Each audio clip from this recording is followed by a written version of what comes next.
I was 17 when they sealed the door. I remember the sound more than anything else.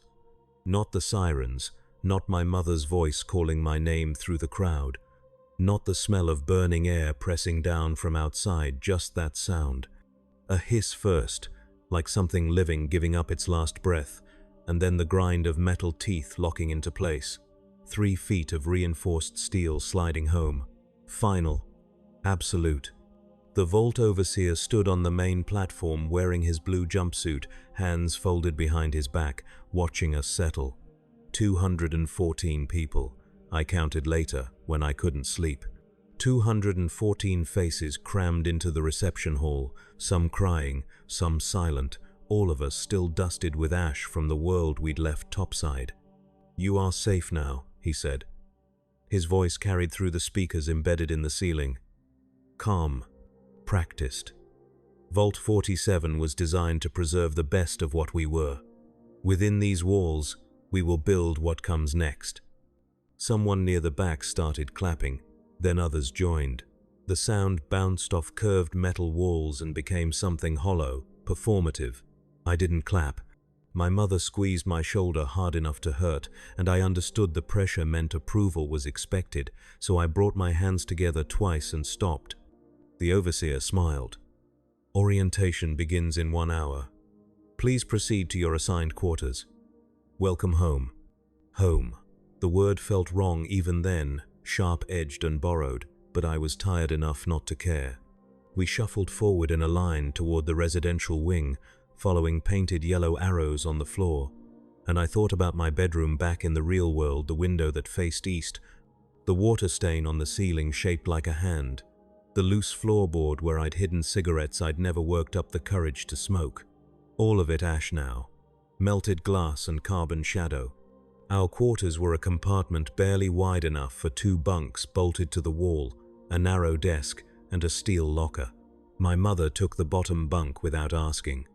I climbed onto the top and pressed my palm against the ceiling. Cool metal. Rivets in neat rows. I closed my eyes and tried to make the space feel bigger in my mind and failed. They fed us that first night in the commissary. Pre-packaged rations in olive drab containers, the kind that tasted like salt and preservatives and nothing else. I sat with people I didn't know and listened to them talk about what they'd seen, what they'd heard, who they'd lost. A man 3 seats down said his daughter had been at school when the sirens started. He kept saying it, over and over. His daughter had been at school. No one told him to stop. After dinner, we were issued jumpsuits. Blue fabric, coarse weave, a number stitched above the left breast. Mine was 173, my mother's was 172. She folded hers carefully and set it at the foot of her bunk. I pulled mine on over my clothes because the vault was cold in a way that sank into your bones, and the heating vents only cycled on twice a day. Orientation was a series of presentations in the assembly hall. Safety protocols, work rotations, meal schedules. The Overseer's assistant, a thin woman with wireframe glasses and a voice like paper tearing, explained the importance of structure. "Order is survival," she said. "Chaos is death. You will be assigned roles based on aptitude and necessity. You will fulfill those roles without complaint. This is not punishment. This is preservation." I was assigned to hydroponics, 12-hour shifts, 6 days a week, tending rows of protein-rich algae and root vegetables under ultraviolet lamps. The work wasn't hard, just monotonous. Measuring nutrient levels, adjusting pH balances, harvesting withered greens and recording yields in a logbook no one ever checked. The air in hydroponics was wet and smelled like copper and decomposition. By the 3rd week, I stopped noticing. My mother worked in textiles, 16 hours a day mending jumpsuits and stitching insulation panels. She came back to our compartment each night too tired to speak, her fingers raw and trembling.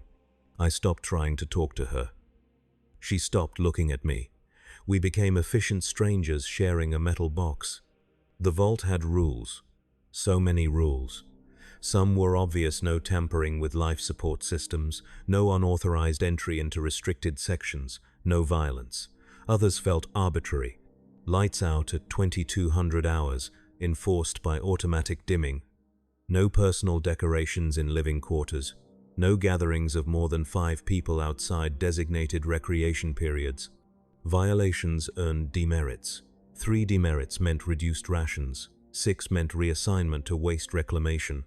People adjusted quickly, faster than I expected. Within a month, conversations shrank to safe topics: crop yields, equipment malfunctions, minor gossip.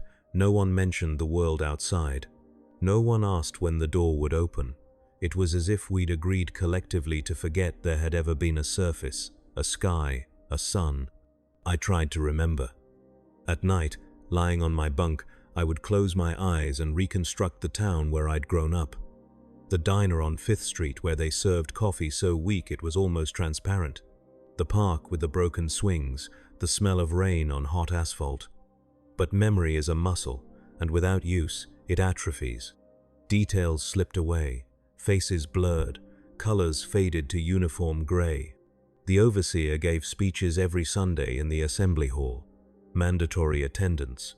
He talked about resilience, sacrifice, the privilege of survival. "We are the fortunate ones," he said. "We have been spared to carry forward the light of civilization.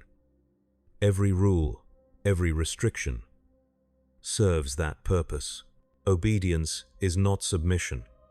It is gratitude." I watched people nod, saw them absorb his words like medicine, and I understood, sitting there in the crowd, that belief was easier than doubt. Compliance was lighter than resistance. The vault offered certainty. And certainty was seductive when the alternative was acknowledging how completely powerless we were. 3 months in, a man named Carson tried to access the mainframe in the control room. I didn't know him well. He worked in engineering, kept to himself, had a habit of sketching machinery on scraps of paper during meals. Security found him in the server corridor after curfew, prying open a maintenance panel. They didn't hurt him, didn't even raise their voices, just escorted him to the overseer's office and closed the door. We didn't see Carson for 2 weeks. When he returned, he worked in waste reclamation, didn't speak, didn't make eye contact, moved through the corridors like something hollowed out and refilled with sawdust. I tried asking him once what had happened. He looked at me with eyes that had stopped processing light properly and walked away. After that, I started paying attention to things I'd been trained to ignore. The security officers who stood in corners during meals, watching without expression, the fact that certain sections of the vault were marked authorized personnel only, but no one could explain who authorized what. The way conversations stopped when overseer staff entered a room, small things, easy to dismiss individually, harder to ignore in aggregate. There was a girl named Ellery who worked the shift after mine in hydroponics. 19, maybe 20. Pale skin that never saw real sunlight, and a scar across her left palm from a childhood accident she'd mentioned once and never again. We talked sometimes during shift changes. Brief exchanges, careful. She told me she'd been studying biology before the bombs fell, wanted to work in conservation. Laughed when she said it, a bitter sound. "Conserving what?" she asked. "There's nothing left to save." I started looking forward to those conversations. They felt real in a way most interactions didn't. Ellery didn't perform optimism or gratitude, didn't pretend the vault was anything other than a cage with better lighting. She noticed things too, pointed out how rations had decreased by 15% over 6 months, even though population remained stable, how the medical bay refused to disclose inventory records, how certain people, always the ones who asked too many questions, ended up reassigned to sections where they worked alone. "Do you think they're listening?" she asked me once, eyes flicking toward the ceiling-mounted speaker. "I think it doesn't matter if they are," I said. "We're not saying anything they don't already know we're thinking." She smiled at that, a small, tired smile. "That's the problem, isn't it? They don't need to listen because we've already learned to censor ourselves." I thought about that conversation a lot, turned it over in my mind during the endless hours spent adjusting nutrient drips and logging data no one reviewed. Ellery was right. The vault's real genius wasn't in its steel walls or air filtration or stored rations. It was in how thoroughly it had trained us to police our own thoughts. Year 2. The overseer announced a new initiative during one of his Sunday addresses. To ensure optimal resource allocation and maintain social cohesion, all romantic partnerships must be registered with administration. Unregistered relationships are prohibited. He paused, letting the words settle. This is not a restriction on personal freedom. This is a framework for stability. People accepted it. Of course they did. By then, acceptance was reflex. I watched couples line up at the administration desk, filling out forms, receiving official approval or denial based on criteria no one would explain. Saw a man in his 30s denied partnership with a woman he'd been with since before the vault sealed. Watched him nod and walk away without argument. Ellery stopped meeting my eyes during shift changes after that. I understood why. Even talking felt dangerous now. Proximity implied association, and association implied risk. We were being divided into smaller and smaller units of isolation, and the brilliance of it was how voluntary it seemed. No one forced us apart. We simply learned that connection was a liability. The hydroponics section was on the 3rd sublevel, accessible via a narrow stairwell that echoed with every footstep. I made that walk twice a day for 730 days. Down in the morning, up at night. The rhythm became automatic. Stop thinking, start moving, complete tasks, return to quarters, sleep when permitted, repeat. Except I couldn't stop thinking. I noticed the locked doors first. There had always been restricted sections, but over time, the restricted areas expanded. Corridors I'd walked during the first month were suddenly off limits. Storage rooms, utility tunnels, entire subsections of the vault marked maintenance in progress for weeks without any visible work being done. I asked my supervisor about it once. A broad-shouldered man named Kelton who'd been a machinist before the war. He looked at me for a long time before answering. "Structural integrity checks," he said finally. "Don't worry about it." But the way he said it flat, rehearsed, made me worry more. Then people started disappearing. Not many. Not enough to cause panic. Just occasional absences that were explained away with bureaucratic efficiency. Martinez transferred to another vault for specialized training. Chen developed a medical condition requiring isolation. Williams violated safety protocols and was removed from general population pending review. I counted 17 disappearances in 6 months. 17 people who'd been fixtures of daily life, faces in the commissary, bodies in the corridors, suddenly gone, and no one questioned it. Or if they did, they questioned quietly, in spaces they believed were private. Ellery vanished during month 23. One day she was there, wiping down cultivation trays and humming something tuneless under her breath.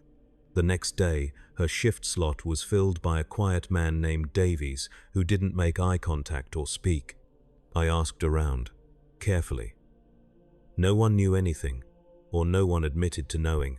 The official records said she'd requested reassignment to atmospheric monitoring, but Ellery had never mentioned wanting to transfer, and atmospheric monitoring was one of those sections no one ever saw anyone enter or leave.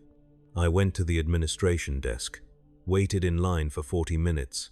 When my turn came, I asked if I could send a message to Ellery, just to make sure she was all right.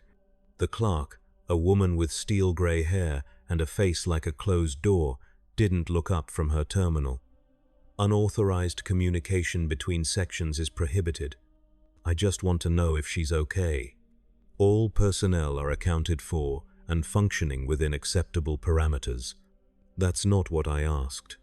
She looked at me then, really looked, and I saw something flicker behind her eyes, not sympathy, but recognition. She'd had this conversation before. "Do you have any other administrative needs?" she asked. I left. That night, I couldn't sleep. Lay on my bunk, staring at the rivets in the ceiling and trying to convince myself I was imagining patterns that didn't exist.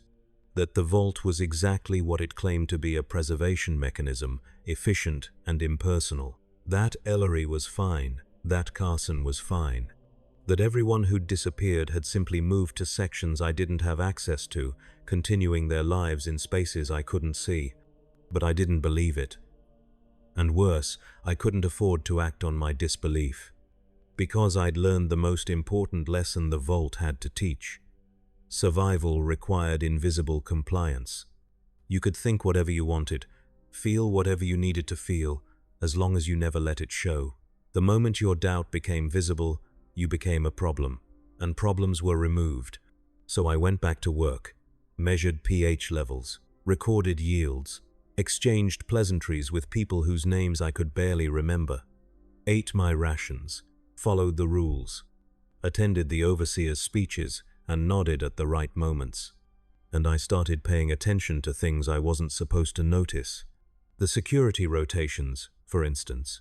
I mapped them mentally over weeks. 8 officers on each shift, cycling through a pattern that repeated every 72 hours. They carried stun batons but never used them. Didn't need to. The threat was enough. I noticed how certain people, always those in administrative roles, wore slightly different jumpsuits. Same color, but better quality fabric. Small detail, probably meaningless. But it suggested a hierarchy no one acknowledged openly.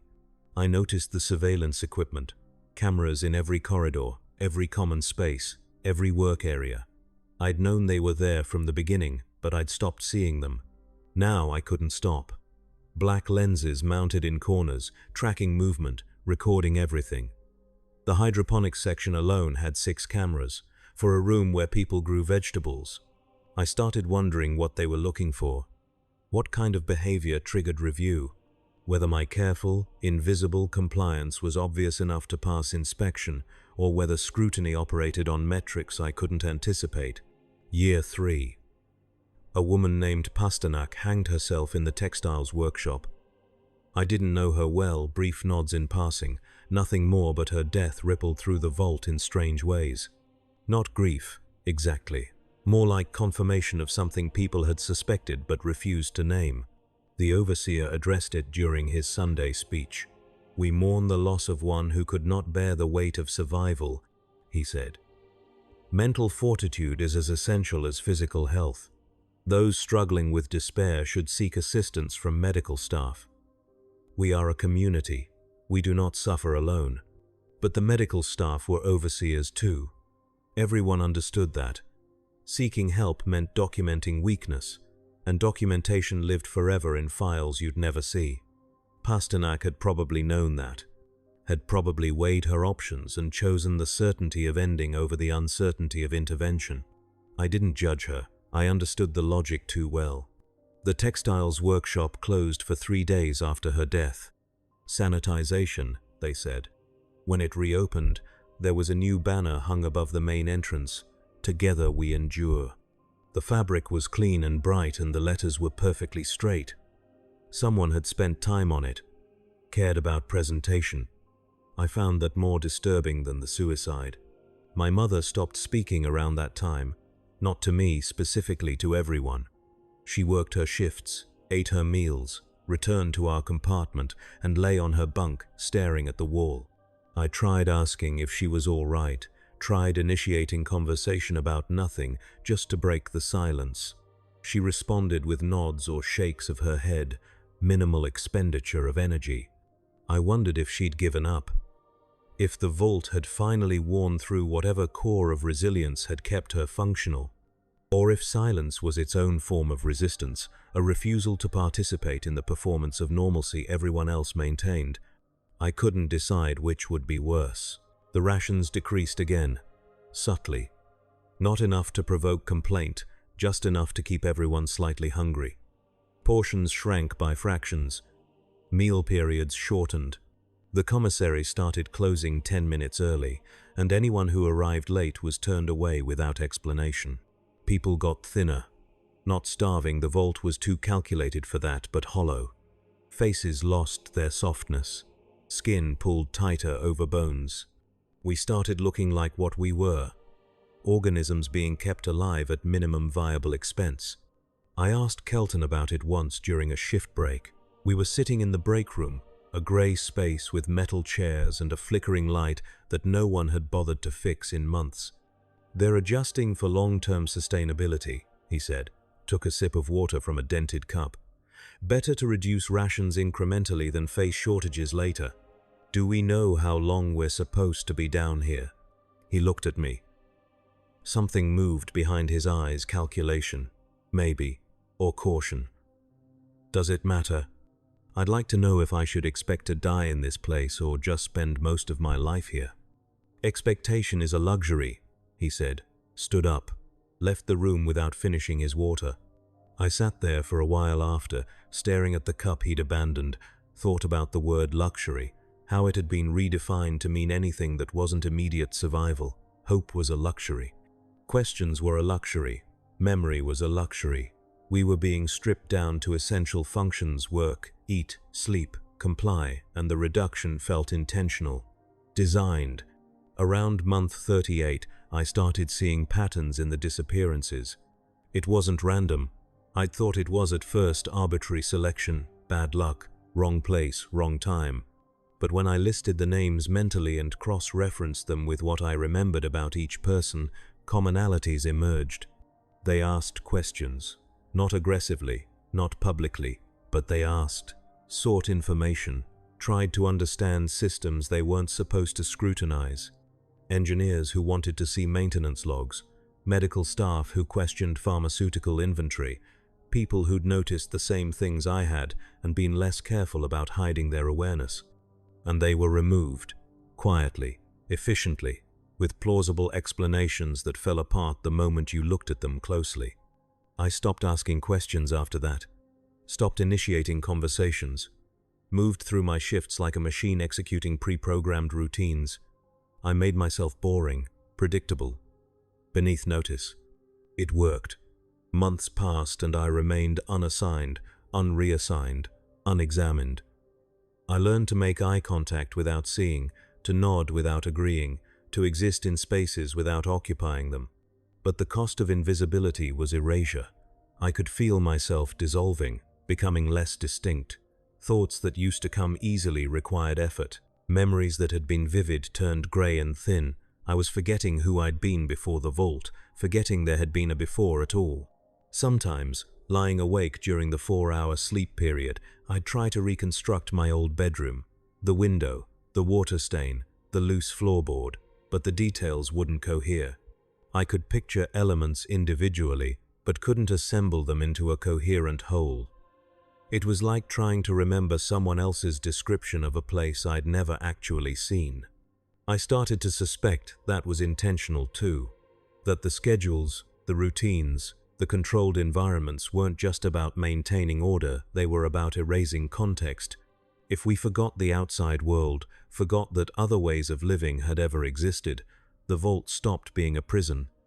It became simply reality, the only reality, and you couldn't resent what you couldn't imagine alternatives to. Year 4, the overseer announced another initiative. To optimize population stability and ensure genetic diversity, the administration will begin implementing a reproductive lottery. Selected individuals will be assigned to procreation partnerships for the purpose of producing next-generation Vault residents. I watched faces around me in the assembly hall, saw confusion, discomfort, fear, but no one objected. No one stood up.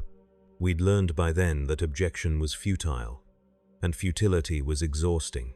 Names were read from a list, pairings announced. Some people cried, others accepted with blank expressions. I wasn't selected too young, maybe, or genetically unsuitable, or simply not prioritized. I felt relief so intense it made me nauseous. The first children were born in month 54. The overseer presented them during a Sunday assembly, 6 infants wrapped in clean blankets, held by parents who looked like hostages at their own ransom exchange. "Behold the future," he said. "These children represent hope. They will inherit the world we are preserving." Everyone clapped. The sound was mechanical, obligatory. I looked at the infants and felt nothing.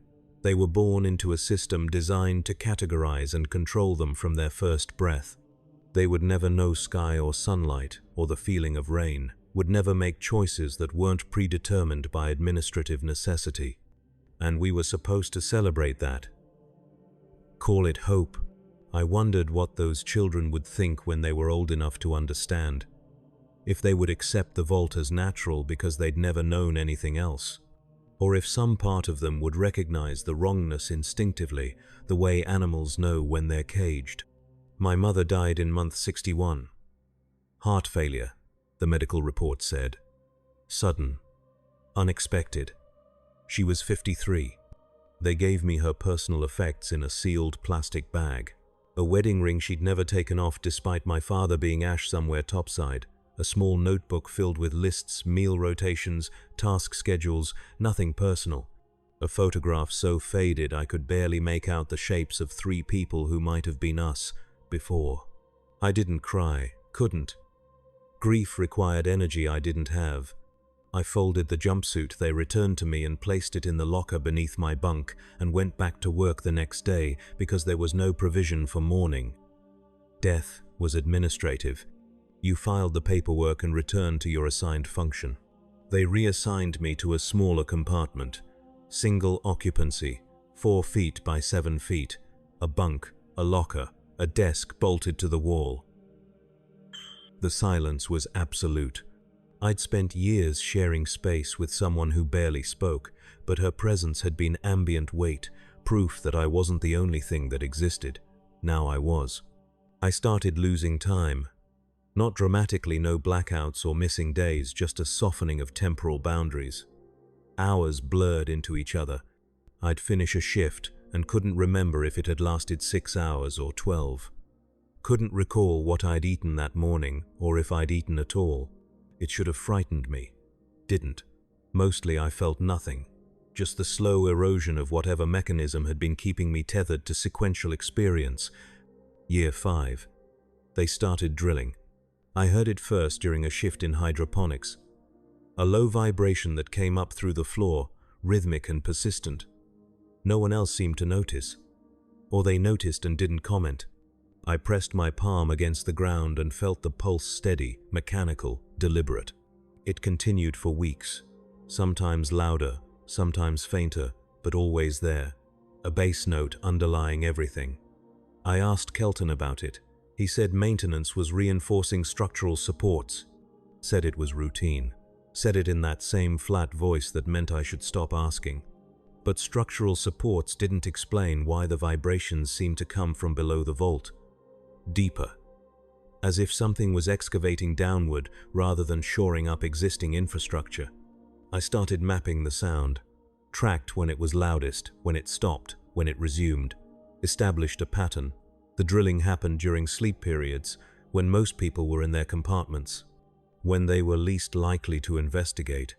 I broke curfew once to follow the sound, moved through dimmed corridors, keeping to walls, avoiding camera sight lines I'd memorized over years. Found a maintenance shaft on sublevel 4, access hatch slightly ajar. The vibration was intense there, shaking the metal grating beneath my feet. I should have left. Should have returned to my compartment and pretended I'd never noticed. Instead, I climbed down. The shaft descended 3 levels, narrow ladder rungs, walls slick with condensation. The vibration grew stronger with each step. At the bottom, a corridor I'd never seen before. Unpainted metal, exposed conduits, industrial lighting that hummed at a frequency that made my teeth ache. And at the end of the corridor, a sealed door marked Authorized Personnel Only Hazard Class 5. I stood there for I don't know how long, minutes, hours. Time had stopped meaning anything. The vibration was so intense I could feel it in my lungs, my bones, my thoughts. I reached for the door handle. "You're not supposed to be here." A voice behind me. Calm. Almost gentle. I turned. A security officer stood at the corridor entrance. Young face, dead eyes, stun baton on his belt, hand resting on it casually. "I heard something," I said.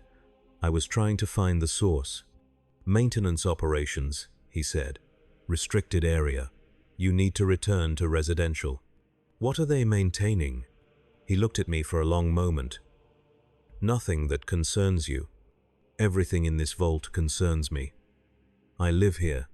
No, he said, and something in his tone made my skin contract. He escorted me back to my compartment, didn't file a report, didn't mention consequences, just left me at my door with a look that communicated more than any threat could have. I'd been noticed. Logged. Marked as someone who went where they shouldn't go. I didn't sleep that night. Lay on my bunk, listening to the vibration through the walls and understanding that I'd crossed some invisible threshold. There was knowing and there was knowing, and I'd moved from one category to the other. The drilling stopped 2 weeks later, just ceased. The silence it left behind felt heavier than the sound had been. Around month 70, people started getting sick. Nothing dramatic, just a general decline, fatigue, persistent coughs, weight loss beyond what rationing explained. The medical bay became crowded. Wait times stretched to hours. I developed a rash across my shoulders and back, itchy, persistent. The medical technician who examined me, a young woman who looked barely old enough to work, prescribed a cream and told me to avoid stress. How do I avoid stress? I asked. She didn't answer, just handed me the prescription and called for the next patient. The cream didn't help. The rash spread. Down my arms, across my chest. Not painful, just present. A physical manifestation of something I couldn't name. Other people showed similar symptoms, rashes, lesions, hair loss. We compared notes in quiet voices during meal periods. Wondered if it was radiation exposure, contamination in the water system, something in the recycled air. No one knew. The medical staff wouldn't say. I requested to see my health records. The clerk at the administration desk told me patient files were confidential and could only be accessed by medical personnel. I'm the patient, I said, which is why the files are confidential. The logic was airtight and circular. I walked away. Year 6. They started mandatory counseling sessions. Everyone in the vault, alphabetically assigned, 1 hour per month with a staff psychologist. The announcement came during a Sunday assembly. Mental health is as vital as physical health, the overseer said. These sessions are designed to help you process the challenges of vault life and reinforce community cohesion. My appointment was on a Tuesday. I sat in a small office across from a man named Dr. Reeves. Late 40s, graying hair, eyes that watched me like I was a specimen under glass. "How are you feeling?" he asked. "Fine." "Describe fine." "Functional, capable, compliant." He smiled. Wrote something in a notebook I couldn't see. "Do you have any concerns about your role in the vault?" "No." "Any thoughts about the policies or procedures you'd like to discuss?" "No." "Do you ever think about the surface?" I hesitated. Half a second, barely perceptible. But he caught it. I saw it register in his eyes. "Sometimes," I said. "What do you think about?" "Just what it was like. Before. And how do those thoughts make you feel?" "Sad." "Sad is natural," he said. Made another note.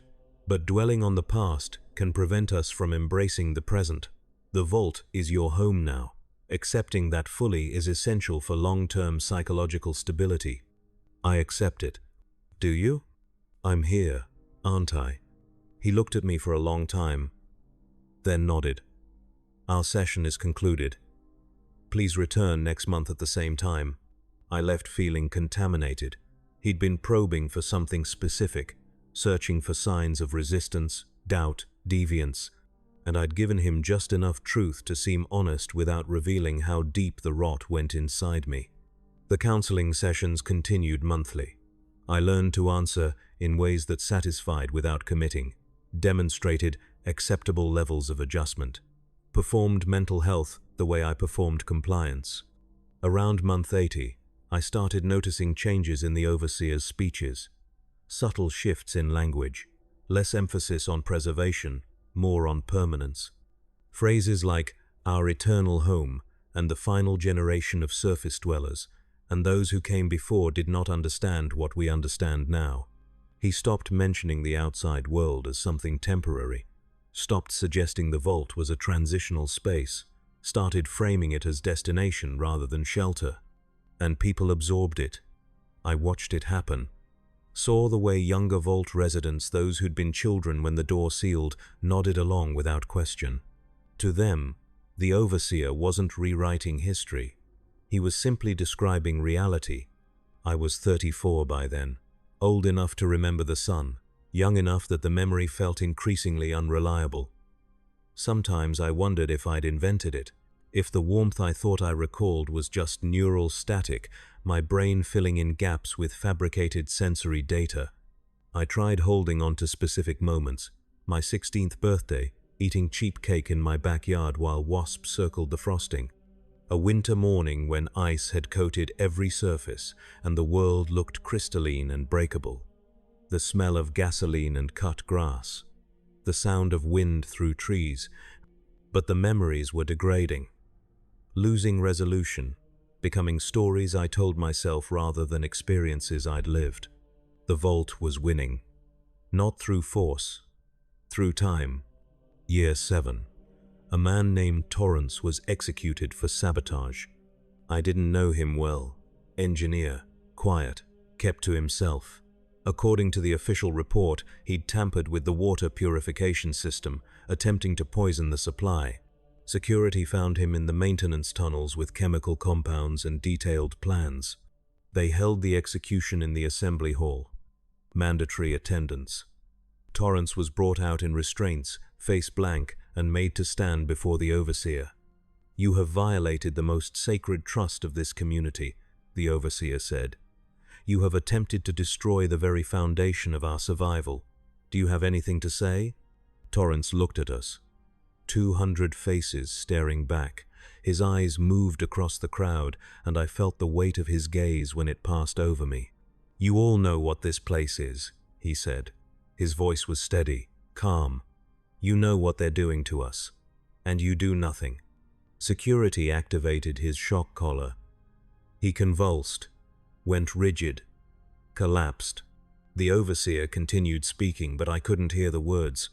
Just watched Torrance's body on the floor, twitching, and understood that he'd been right. We knew, all of us knew, and we did nothing because nothing was survivable and action was not.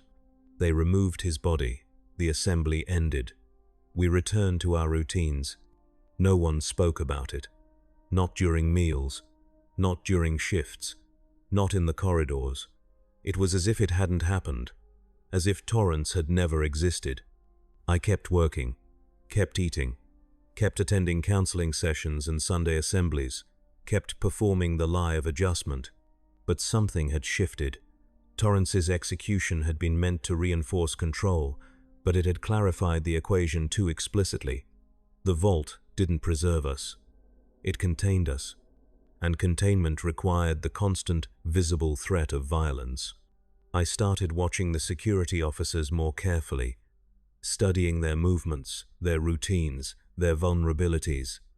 Not because I planned to do anything, just because paying attention was the only form of resistance I could safely practice. Around month 90, the population started declining. Not dramatically, just a slow attrition that became visible when you paid attention. People died from illness, accidents, unexplained medical complications. The birth rate remained low despite the reproductive lottery. Children were born but didn't thrive. They survived, barely, but carried a fragility that suggested something fundamental was wrong. I asked Kelton about it once. He was dying by then, some kind of respiratory condition that had hollowed him out over months. We were in the break room. He was wheezing between sips of water. "Do you think we're being poisoned?" I asked. He laughed. Wet, rattling sound. "Does it matter?" "It might." "Why?" I didn't have an answer. He finished his water and left. Died 3 weeks later. Year 8. I was 36, looked 50. Grey skin, hair falling out in clumps, rash covering 70% of my body, hands shaking constantly. I barely ate, barely slept. moved through shifts in a fugue state, my body executing tasks while my mind drifted somewhere else. Dr. Reeves noticed during a counseling session. "You seem diminished," he said. "I'm tired." "Tired how?" "In every possible way." He made notes. "Are you experiencing suicidal ideation?" "No." "Are you certain?" "I think about death," I said, "but not about causing it, just about it being inevitable.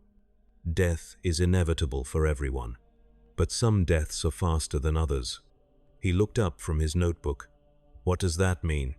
"Nothing, I'm just tired." He prescribed medication. I took it dutifully. It didn't help. Might have made things worse. Hard to tell. Around month 100, they announced the vault would be sealed permanently. No reopening, no eventual return to the surface. The outside world was confirmed dead and would remain dead for centuries beyond any of our lifetimes. The overseer delivered the news during a Sunday assembly. "We are no longer survivors," he said. "We are founders, the first generation of a new civilization. Our children and their children will build a future within these walls. We should be proud." Some people cried. Others applauded.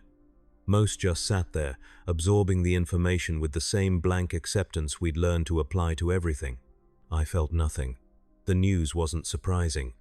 We'd known, on some level, that the door would never open. The announcement just made it official. After the assembly, I returned to my compartment and lay on my bunk and tried to remember what hope felt like. Couldn't. The word existed in my vocabulary, but had lost all referential meaning. I lived in a tomb with recycled air and artificial light, and 200 dying people who pretended we were building something instead of decomposing slowly. And the worst part, the part that hollowed me out more than hunger or illness or isolation, was that I'd accepted it. Somewhere along the way, I'd stopped fighting, stopped questioning, stopped believing resistance was possible or worthwhile. The vault had won. Not through cruelty. Through patience. Year 9. Population 147. The numbers had been posted in the commissary. Updated monthly. I watched them decline. 67 people dead in 9 years. No explanation, no memorial. Just numbers on a board that decreased with mechanical consistency. I started walking the corridors at night. Breaking curfew became routine. Security saw me sometimes but stopped intervening. I think they recognized that I wasn't a threat, just a ghost haunting its own existence. I went back to the maintenance shaft. Descended to the corridor I'd found years earlier. The sealed door was still there. Authorized personnel, only hazard class 5. I tried the handle. It was unlocked. I don't know if it had always been unlocked or if someone had left it open intentionally. Didn't matter. I pushed through. The room beyond was vast. Cathedral-sized. Filled with machinery I didn't recognize. Complex assemblies of metal and wire and pulsing lights. The vibration I'd felt years ago was here, emanating from equipment that hummed with active power. And in the center of the room, mounted on a raised platform, was a terminal. I approached it. The screen was active, displaying data streams I couldn't interpret. Columns of numbers, graphs, readouts in technical language I didn't understand. But one section was labeled clearly, Experiment Designation 547 Social Cohesion Decay Under Controlled Isolation. I read it 3 times. 4. Let the words settle. Experiment. Not preservation. Not sanctuary. Experiment. I scrolled through the files, found documentation spanning years, observation logs, behavioral assessments, analysis of how populations respond to incremental deprivation, loss of agency, controlled information, manufactured scarcity. Vault 47 wasn't designed to save us. It was designed to study us, to observe how human systems degrade under specific conditions, how long it takes for social structures to collapse, at what point compliance becomes automatic, when people stop resisting because resistance requires hope and hope requires energy, and energy requires resources that have been carefully, methodically depleted. We were data, all of us. Every death, every disappearance, every accepted restriction, it was all being logged, analyzed, quantified. I found a section labeled Expected Outcomes. Read projections about population decline, psychological deterioration, eventual total compliance or total collapse. Estimates that no Vault resident would survive past year 15. Recommendations for future experiments based on preliminary findings. I stood there for hours, maybe days. Time had stopped meaning anything. Eventually, I left, climbed back up the maintenance shaft, returned to my compartment, lay on my bunk and stared at the ceiling. I should have felt rage, horror, betrayal, something. But I felt nothing, just the same hollow exhaustion that had been building for 9 years. Because what did it matter? Knowing changed nothing. The door was still sealed. The resources were still finite. The structure was still absolute. We were still dying. The experiment would continue whether we understood it or not. Year 10. I stopped attending counseling, stopped showing up to Sunday assemblies, stopped working my shifts. Security came to my compartment, told me I was violating protocol. I nodded. They left. Dr. Reeves came next, asked if I was experiencing a crisis. I said no. He asked what I needed. I said nothing. He made notes and left. The overseer himself came eventually, stood in my doorway looking at me like a problem he was calculating how to solve. "You were a model resident," he said. "What happened?" I got tired. "We're all tired." "Are we?" He studied me. "Do you want to die?" I want to have wanted something that mattered. Survival matters. For what purpose? He didn't answer. Left. I heard him speaking to someone in the corridor. Heard the word deterioration and non-compliant and observation.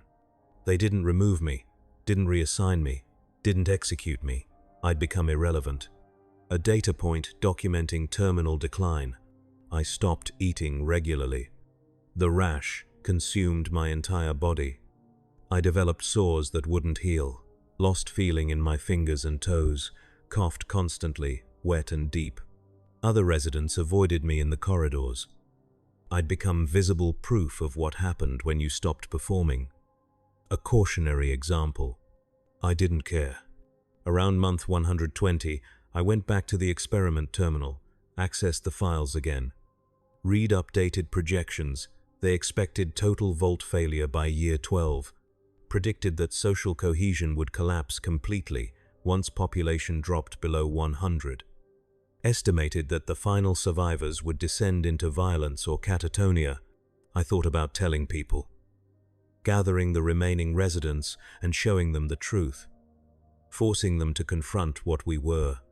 But what would change? We'd still be trapped. Still be dying. Still be observed. The only difference would be that we'd die knowing we were specimens instead of dying thinking we were survivors. Maybe ignorance was mercy. Maybe understanding was just another form of torture. I left the terminal and never went back. Year 11, population 83. I was dying. I knew it the way you know when a machine is winding down, systems failing, processes stopping. The slow mechanical collapse of an organism that had exhausted its tolerances.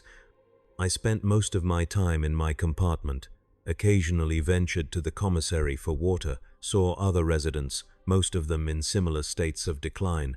We didn't speak, just moved through the space like shadows cast by some distant light source. The overseer still gave speeches. Attendance had dropped to maybe 30 people.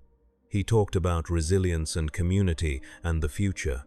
His voice echoed through empty halls, and I wondered if he believed what he said or if he was just playing his assigned role in the experiment. I wondered if he was a subject too, if somewhere, someone was observing him, logging his dedication to a fiction that served no one. The children born in the vault were dying at accelerated rates. Malnutrition, disease, genetic complications. The reproductive lottery had stopped. No point in producing more subjects when the population was declining towards zero anyway. I thought about my mother sometimes, tried to remember her face before the vault when she'd been something other than a silent body on a bunk. Couldn't. She'd become data too. One more observation point in the slow documentation of our collective dissolution. The drilling started again. Same rhythm as before, same deep vibration. I listened to it through the walls and understood they were preparing for the next phase. Whatever came after the experiment concluded, sealing it off, entombing the results. We were going to die here and then be buried here and eventually forgotten here. The thought should have terrified me. Instead, it felt appropriate, neat, conclusive. Month 130. I couldn't walk anymore. Lay on my bunk, listening to my lungs struggle, counting breaths, losing count, starting over. No one came. No medical intervention, no administrative inquiry. I'd been written off. A concluded data point.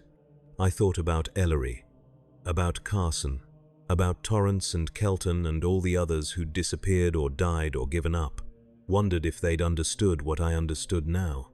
That the Vault's cruelty wasn't in its restrictions, or its violence, or its lies. It was in its patience. The way it let us believe we were surviving while it documented how thoroughly survival could be made meaningless. I thought about the overseer's speeches. You are safe now. Order is survival. We are the fortunate ones. Every word had been technically true. We were safe. Safe from the irradiated wasteland. Safe from starvation. Safe from violence. Safe from choice. Safe from hope. Safe from everything except the slow erosion of whatever it meant to be human. And we'd accepted it. Performed it. Internalized it. Because the alternative was admitting we were trapped in a system designed to reduce us to our most basic, desperate, compliant selves. The lights dimmed. 2200 hours. Automatic cycle. I closed my eyes and tried one last time to remember the sun. Warm on my face, bright enough to make me squint. A physical presence that had once been so ordinary I'd never thought to appreciate it. But the memory wouldn't come. Just darkness behind my eyelids, the same darkness that filled the vault, the same darkness that had always been waiting. I stopped trying to remember, stopped counting breaths, let the vibration from below fill the silence, and understood, finally, what the experiment had been designed to prove, that preservation without purpose was just another form of obliteration. That surviving long enough to forget why survival mattered was indistinguishable from not surviving at all. The vault hadn't failed us. We'd been the failure it was built to document.